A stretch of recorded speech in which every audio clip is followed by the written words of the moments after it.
because, it helps, and maybe someday in the future, I might have an accident or something like that, or surgery where I need it. So it's just part of, continuing the game on. Partially because of my brother, but also it's the right thing to do. I mean, to try and help people. I mean, I have family members who've been in the hospital who've needed blood. What I've been told is I've got some antigen in my blood that they really like to use mine on premature surgeries on premature children, because it helps them fight off pneumonia. And then I learned a little bit about it. I had a relative who has cancer, and a lot of people with cancer need blood. That kind of got me going. And then they called me one time.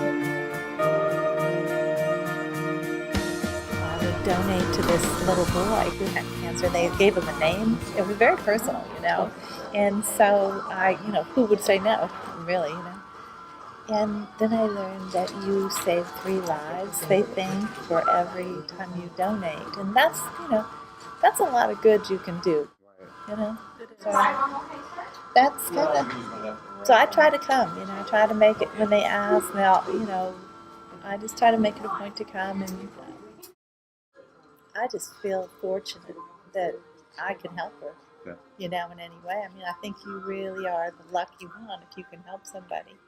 And I hope she lives a good, healthy, strong, wonderful life. So.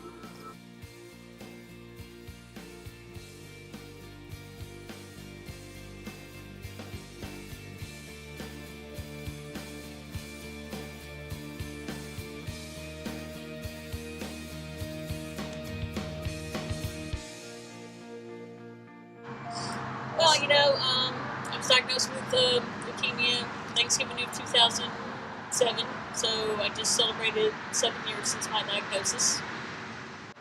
Lots of blood transfusions, lots of platelet transfusions. Once I got the diagnosis,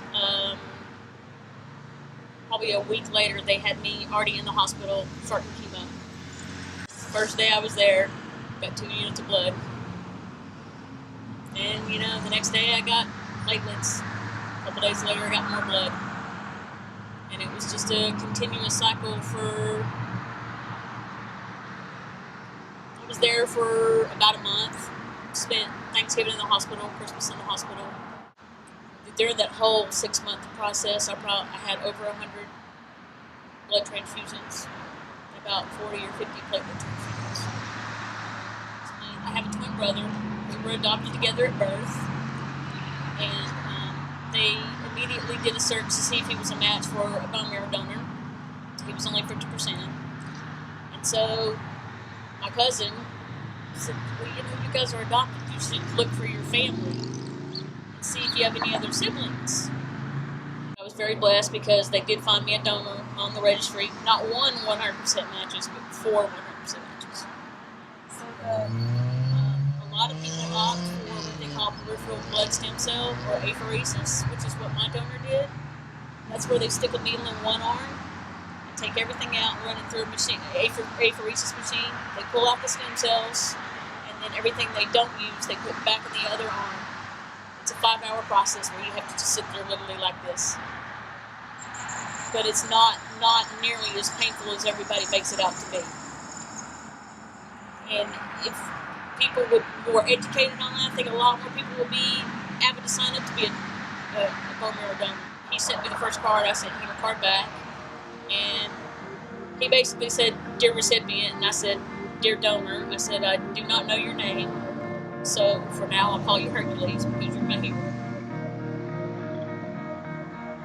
And so when I wrote him for that first year, that's what I always call him, "Hey Hercules, you're doing good."